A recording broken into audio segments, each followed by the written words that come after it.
வாங்க இன்றைக்கி நம்ம சேனலில் brown chana with paneer gravy தான் பார்க்க போகிறோம். அதுக்கு நான் ஃபஸ்ட்டு சன்னாவை 8 ஹவர்ஸ் ஊற வச்சுட்டு வேக வைக்கிறேன். உப்பு போட்டு வேக வச்சு எடுத்துக்கலாம். அதுக்கப்புறம் இந்த கிரேவிக்கு தேவையான அளவுக்கு வெங்காயம், தக்காளி இதெல்லாம் போட்டு தாளிக்கிறது பார்க்கலாம்.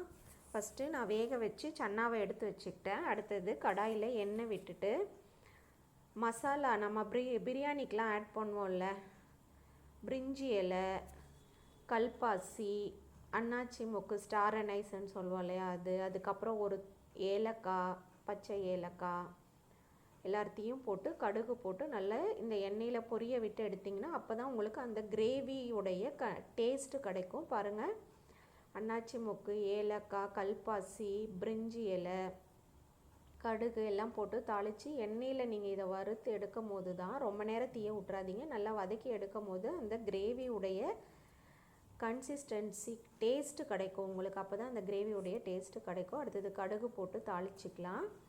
கடுகு போட்டு தாளிச்சிட்டு வெங்காயம் ஆட் பண்ணிக்கலாம். நான் பச்சை மிளகாய் இன்றைக்கி என்கிட்ட இல்லை, உங்கள்கிட்ட இருந்தால் நீங்கள் ஒரு 2 துண்டு பச்சை மிளகாய் கூட ஆட் பண்ணிக்கோங்க. கருவேப்பிலை, பச்சை மிளகாயெல்லாம் ஆட் பண்ணிக்கலாம். இன்றைக்கி என்கிட்ட அது இல்லை, அதனால் வெங்காயம் மட்டும் ஆட் பண்ணிக்கிறேன்.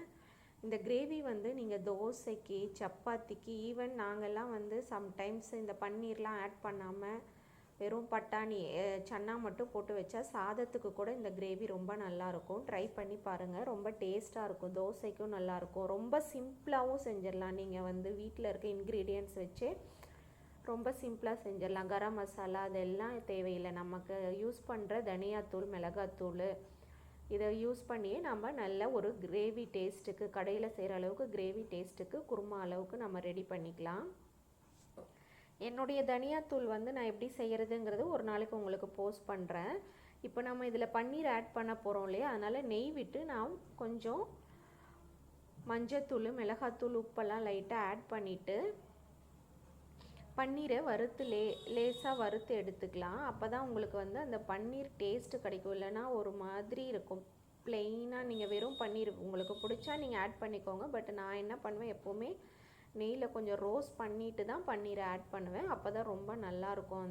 அந்த மிளகாத்தூளும் அதில் மிக்ஸ் ஆகி வரும்போது தான் உங்களுக்கு சாப்பிடும் போது கொஞ்சம் டேஸ்ட்டு கிடைக்கும். இல்லைனா ஒரு மாதிரி ரா மாதிரி இருக்கும் அந்த பன்னீர் சாப்பிட்றதுக்கு, உங்களுக்கு டேஸ்ட் அவ்வளோவா இருக்காது. அதனால் நான் தோசை தவாவில் கொஞ்சம் மிளகாத்தூள் இதெல்லாம் ஆட் பண்ணிவிட்டு பன்னீரை ஃப்ரை பண்ணி எடுத்துக்கிறேன். நம்ம சைட் பை சைடு இந்த வேலை பார்த்துக்கலாம். நம்ம வந்து அதில் நான் வந்து வெங்காயம், தக்காளி எல்லாம் போட்டு வதக்கிட்டு இருக்க சமயத்துலேயே சைட் பை சைடு நான் பன்னீரை கட் பண்ணி வாஷ் பண்ணிவிட்டு இந்த மாதிரி வறுத்து எடுத்துக்கலாம். இப்போ பாருங்கள், இந்த வெங்காயம் வதங்கிருச்சு. நான் கொஞ்சம் தக்காளி ஆட் பண்ணிக்கிறேன். தக்காளி வந்து உங்களுக்கு நல்லா இன்னும் கூட பொடியாக கட் பண்ணி நீங்கள் ஆட் பண்ணிக்கோங்க. நான் கொஞ்சம் பெருசாக கட் பண்ணிட்டேன். நல்லா பொடியாக கட் பண்ணும் போது தான் அந்த மசிஞ்சு வந்து அந்த கிரேவியுடைய கன்சிஸ்டன்சி கிடைக்கும் உங்களுக்கு. இன்றைக்கி நான் கொஞ்சம் பெருசாக தான் கட் பண்ணியிருக்கேன். நீங்கள் நல்லா சின்னதாக கூட கட் பண்ணிக்கோங்க. தேவையான அளவு மஞ்சத்தூளும் உப்பு போட்டு வதக்கிக்கலாம். இப்போ இந்த கிரேவிக்கு நம்ம ஒரு மசாலா அரைக்கணும் இல்லையா, இந்த தக்காளி வதங்கிறதுக்குள்ளேயே அந்த மசாலா வந்து நம்ம என்னென்ன போடணுங்கிறது மிக்ஸி ஜாரில் பண்ணி வச்சுக்கலாம். அதுக்குள்ளே பாருங்கள், பன்னீர் ஃப்ரை ஆயிடுச்சு.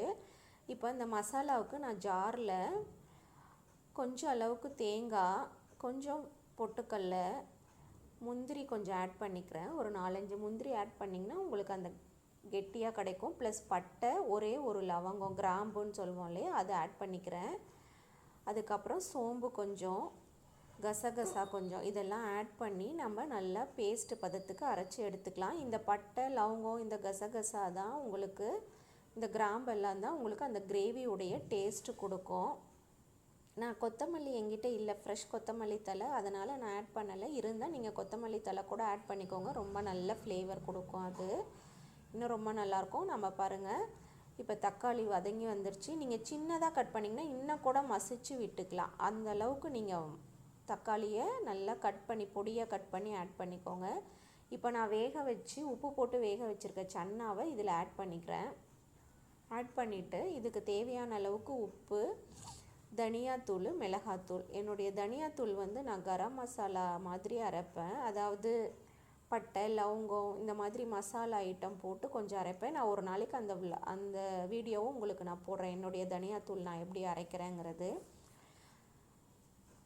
இப்போ நான் வந்து வரமிளகாத்தூள் கொஞ்சம் ஆட் பண்ணிக்கிறேன். நீங்கள் பச்சை மிளகாவும் ஆட் பண்ணிக்கலாம், ப்ளஸ் மிளகாத்தூளும் ஆட் பண்ணிக்கலாம். எனக்கு ரொம்ப காரமாக இருக்கனால ஒரு சின்ன டீஸ்பூன் 1 டீஸ்பூன் தான் ஆட் பண்ணுறேன் நான். ஏன்னா இந்த மிளகாய் எனக்கு ரொம்ப காரமாக இருக்கும். ப்ளஸ் தனியாத்தூள் வந்து ஒரு 2 டீஸ்பூன் ஆட் பண்ணிக்கலாம். அதுதான் உங்களுக்கு அந்த கன்சிஸ்டன்சி கொடுக்கும் இல்லையா, டேஸ்ட்டும் அதுதான். சரிங்களா, தனியாத்தூள் ஆட் பண்ணிவிட்டு தேவையான அளவு உப்பும் ஆட் பண்ணிவிட்டு நம்ம மஞ்சத்தூள் ஆட் பண்ணிட்டோம். இதை ஒரு 5 மினிட்ஸ் கொதிக்க விட்டால் போதும். 10 மினிட்ஸ் கூட வச்சுக்கலாம். ஏன்னா இந்த தனியாத்தூளுடைய பச்சை வாசம் எல்லாம் போகணும் இல்லையா. நம்ம அதுக்குள்ளே நம்ம இந்த பேஸ்ட்டை அரைச்சி எடுத்துகிட்டு வந்துடலாம். இது கொதிக்கட்டும். நம்ம பன்னீரும் ரெடி பண்ணி வச்சிட்டோம். சரிங்களா, இப்போ இது கொதிக்கட்டும். நம்ம தேங்காய் அரைச்சிட்டு வந்துடலாம். ஒரு 10 மினிட்ஸ் இது கொதிச்சிட்ருக்கட்டும். நீங்கள் சப்போஸ் சப்பாத்தி போடணும் அப்படின்னா சப்பாத்தி வந்து நீங்கள் இந்த பீரியடில் கூட, இந்த டைமில் கூட நீங்கள் சப்பாத்தி போட்டுட்டு நீங்கள் இந்த கிரேவியை ரெடி பண்ணிக்கலாம். நான் அப்படி தான் பண்ணிகிட்ருக்கேன். சப்பாத்தியும் போட்டுட்ருக்கேன் சைட் பை சைடு. இப்போ பாருங்கள், இதை நான் ஒரு தட்டு போட்டு மூடி வச்சிட்றேன். நல்லா வேகட்டும். வெந்துருச்சு, பட் அந்த பச்சை வாசம் எல்லாம் போய் அந்த கொதிச்சு வரட்டும். அந்த தக்காளி எல்லாம் இங்கே பாருங்கள் நல்லா கொதிச்சு வந்திருக்கா. இந்த ஸ்டேஜில் நீங்கள் அரைச்சி வச்சுருக்க மசாலாவை இதில் ஆட் பண்ணிக்கலாம். நான் சொன்னேன் இல்லையா, பட்டை, லவங்கம், சோம்பு, முந்திரி இதெல்லாம் போட்டு அரைச்சிருக்கோம் இல்லையா, இதை ஆட் பண்ணிக்கலாம். இதுதான் உங்களுக்கு நல்ல ஃப்ளேவர் எடுத்து கொடுக்கும் இந்த கிரேவிக்கு. இதில் கொஞ்சம் தண்ணி அலசி ஊற்றி, கன்சிஸ்டன்சி பார்த்திங்கன்னா கிரேவி அளவுக்கு வச்சுக்கோங்க, ரொம்ப தண்ணியாக வச்சுக்காதீங்க. அதனால் தண்ணி வந்து அளவாக ஊற்றிக்கோங்க. ஊற்றிட்டு இதை ஒரு 5 மினிட்ஸ் மட்டும் கொதிக்க வச்சு எடுத்துக்கோங்க. மேலே கொத்தமல்லி தழை இருந்தால் தூவிக்கோங்க. இல்லை கஸ்தூரி மேத்தி நீங்கள் வச்சுருக்கீங்க அப்படின்னா நல்லா தூள் பண்ணிவிட்டு இது மேலே ஆட் பண்ணிக்கோங்க. பட் கரம் மசாலாலாம் தேவையில்லை இதுக்கு. ஏன்னா நான் வந்து இந்த ஃப்ளேவருக்காக ஃபஸ்ட்டு தாளிச்சிருக்கோம்ல இந்த அன்னாச்சி மூக்கு, அதுவே கிரேவி ஃப்ளேவர் கொடுக்கும். ப்ளஸ் என்னுடைய தனியாத்தூளில் இருக்க அந்த மசாலா ப்ளஸ் நம்ம அரைச்சி ஊற்றணும் இல்லையா அந்த பட்டை லவங்கம், இதுவே உங்களுக்கு நல்ல அந்த கிரேவி டேஸ்ட்டு ரொம்ப நல்லா கொடுக்கும்.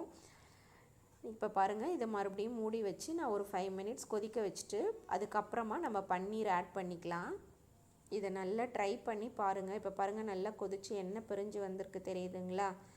இந்த ஸ்டேஜில் நம்ம வறுத்து வச்சுருக்கோம் இல்லையா, நெய்யில் நல்லா ஃப்ரை பண்ணி வச்சுருக்க பன்னீரை இதில் ஆட் பண்ணிக்கலாம். ஆட் பண்ணிவிட்டு மேலே வந்து நீங்கள் கரம் மசால் தூள் இருந்தால் ஆட் பண்ணிக்கலாம்.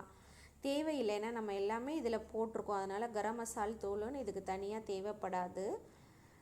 ப்ளஸ் நீங்கள் கஸ்தூரி மேத்தி இருந்தால் ஆட் பண்ணிக்கோங்க. இந்த மாதிரி நல்ல கிரேவி வரட்டும். ஒரு 5 மினிட்ஸ் மூடி வச்சிடலாம். நான்